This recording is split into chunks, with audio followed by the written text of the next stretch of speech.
pulmonic.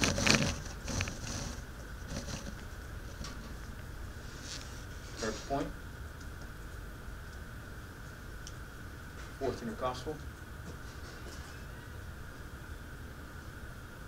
Tricuspid. And so we don't miss something in the middle of the heart around that septum there. Have you heard of ventricular septal defect? Have you heard of that before? That's where there's a hole in the septum.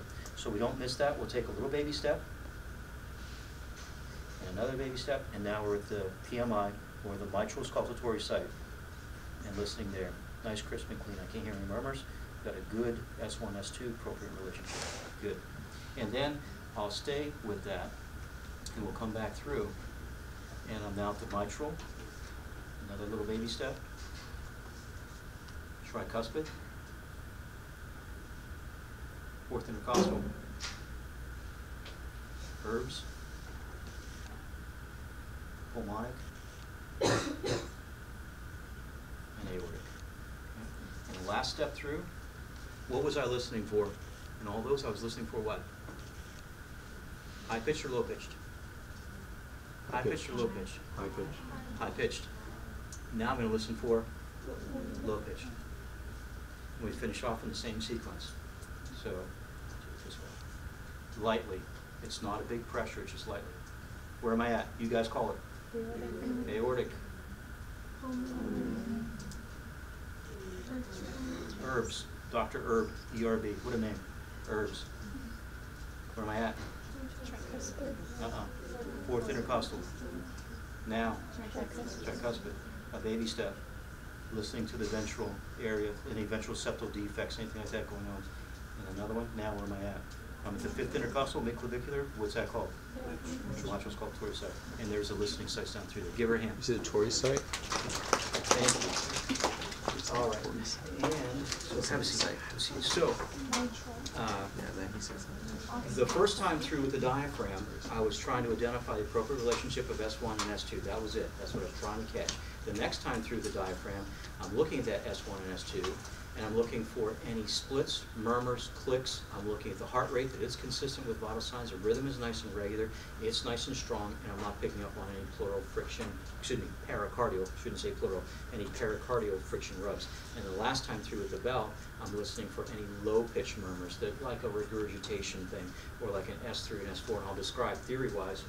I'll describe S3s and S4s to you probably next week when we get into the real theory of this thing. But basically, I wanted to hear just a good bump bump as I was working down through there, and that's what I got. Now, if I did catch a murmur, and I'll talk to you guys about this next week, if I did hear a murmur, what's its timing? Is it a systolic murmur or is it a diastolic murmur? What is its intensity? How strong is this thing?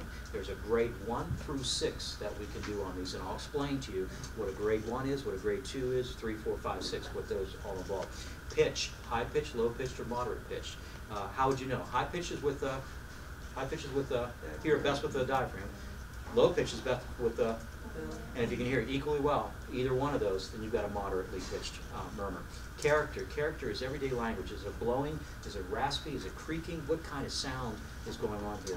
Location, maximal intensity, where do I hear it the loudest? And then radiation is, do I hear it also radiating up in the carotid artery?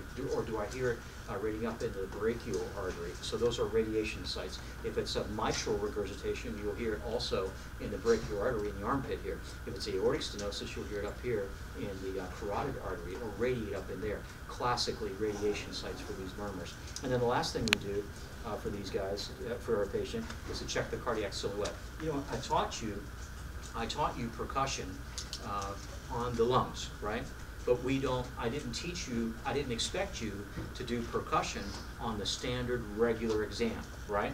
If you don't hear any areas bronchial, bronchovesicular, where you're supposed to hear vesicular, then there's no reason to further check it out with percussion and tactile fragmentis and Westbrook pectoriloquy and all that stuff. Do you all agree with that? So it's like an advanced. It's what you go into if you've got a pathology. The percussion of the heart, I got to check you somewhere, guys, to make sure that you can really percuss. And the best way to do that is on the heart. I think it's a nice, safe area to go through. And we're not going to do the heart, the base of the heart to the apex of the heart comes at the 3rd, 4th, and 5th intercostal spaces. I'm just going to go with the 3rd intercostal space across here. Do you follow me? And if you take it across, we would expect that when I percuss my patient, I would go from, what's this note right here? I'm at the mid-clavicular line, fifth intercostal, well, third intercostal space. So what percussory note should you pick up right here? Resonance. Pulmonary resonance, right? And as you work your way around, and as you get over that precordium, it should go from resonance to dullness, cardiac dullness. And as I work over the sternum, the heart, all that, and I'm over the left sternal border now, I should go from dullness to resonance. Now, what happens if I have dullness in the midclavicular, and I've got it over here at the precordium, and I've got it over here at the midclavicular again? The whole thing's dull. What's that tell you? The heart is enlarged. This is cardiomegaly. This is a sign of congestive heart failure. You should go from pulmonary resonance along the sternal border. You start getting cardiac dullness right in the middle of the precordium, cardiac dullness, back to the left sternal border, cardiac dullness, and then as you leave the sternal border, now going toward the midclavicular line, you're back into pulmonary resonance. That tells you that the base of the heart, base apex, right? Base apex. That tells you the base of the heart is not enlarged. You could also go third, fourth, and fifth, but your patients aren't going to necessarily appreciate that. Do you follow me? So if you're really checking a true cardiac silhouette, right? You don't have an x-ray. Remember that heart doing this? You don't have an x-ray, but you do have percussion. And when you're examining the patient, if you go third, fourth, and fifth intercostal spaces, you can trace the precordium of the heart and see that, yes, it is truly, the apex is no further than the midclavicular line, and as I come up through here, I can see that it comes right back to the sternal border. It's not enlarged. Are you visualizing what I'm trying to, are you picking up what I'm throwing down here? You getting it? Okay. All right, so we're going to percuss. You want, let me percuss? Sure. All right, and I'm going to have you lie down, and I just realized something. Thank you for volunteering, but yeah, you tell you what, come on over here with that jacket. Come here. I am going to use you. I'm not going to examine you, but I'm going to have you help me. You be my assistant, okay? So let's put this down. Lay down, tell me. Yeah. Lay down. And I'd like to be, let's switch around. I like to be on the right side of the patient. This is actually textbook. You're the right side. Come on back over here. Patients get exercise. Okay, up you come. And there's your pillow. And you verify for me if you can do it. So we've got the triangle, rib, second rib. Here you go. Here's the third intercostal space right here. Third intercostal space, and what is the heart is what? What part of the heart is this? If I took pins and put through here, I would be putting the needle. Who's the anatomy? Dr. Patrick Mary, is he an anatomy guy? Yeah. So Dr. Patrick Mary's got these little needles right in here, and you're intersecting what? What tissue? You're over the precordium, and you're hitting the arteries, you're hitting the actual heart at the third intercostal. You're hitting the heart. You're actually hitting the heart. That's the base of the heart, okay? The base is the atria of the heart, okay? So that's where we want to check and see, make sure it's not enlarged. And what percussatory, I'm in the mid-clavicular line. Mid-clavicular line. What percussatory note? Pulmonary resonance. Let's hear it. Noise out there, right? You hear it? Am I right? Yeah. There's some noise out there.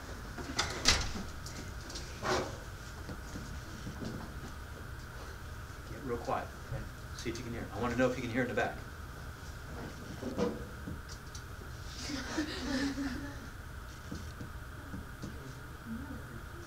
Hear it? Now, if you can hear it in the back of the classroom, then when you're examining the patient from the bed and I'm just sitting right there, you think I should be able to hear it? And if I can't hear it, can I get a point off? Yeah? So this is one of those, if you can't percuss, look at me. If you can't percuss, you're going to lose a point. Oh, I neglected to say this. The midterm return demonstration, you all get 100%. And if you make a mistake, off comes a point. Make another mistake, off comes a point. So I do it small, moderate, or large. This is what Professor Palladino and I do. If it's a small thing, I can't hear the percussatory note because you're never going to be a person who can percuss right. If you're that person, you're going to lose a point, all right? Won't kill you, right? Makes you mad, but it won't kill you, all right? So if you do something, let's do a moderate thing here.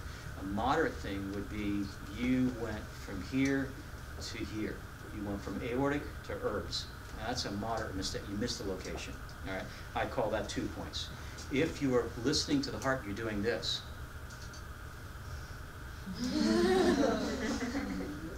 Should you fail? Say, no, shouldn't fail. Should you get 3 points off? Yeah, you needed aortic, pulmonic, or point, fourth intercostal, tricuspid, and mitral. I can hear the heart. Can you really? Can you really? Can you?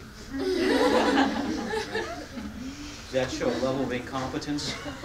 Technique, competence, and incompetence issue? Yeah, that's a 3-pointer. Okay, you with me? Does that make sense? So that's how we're going to, everybody gets it? What do you get? You start out with what? You get what? You get 100%. And then you got to prove to me that you deserve 100%, and then you work down from there. Okay?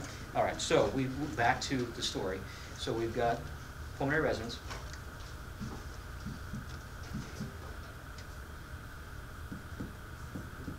Dullness. See the difference? Listen.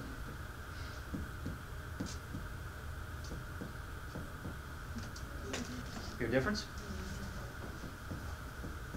Back to good resonance again. All right, did you hear that? So her silhouette was her base of her heart was just where it should be. Along the sternal border, I ran into some dullness. Back to the sternal border, still some dullness. And as soon as I left the sternal border there, I ran into pulmonary resonance. Okay? And let me make it dramatic. All right, so we'll just resonance, dullness, resonance, so you can hear.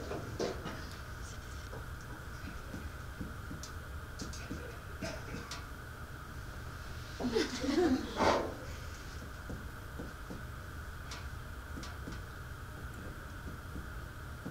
we go. Good. Dramatic.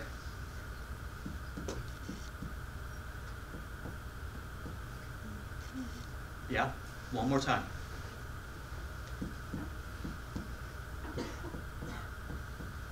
One sounds a little bit denser. You hear it? Okay. Good.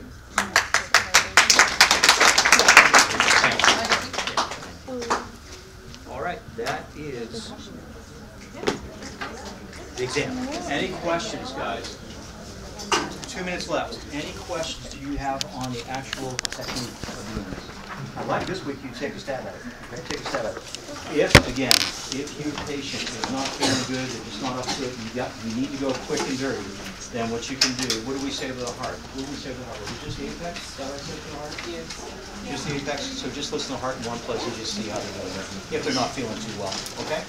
Have a good week. I'll see you back next week. Thank you.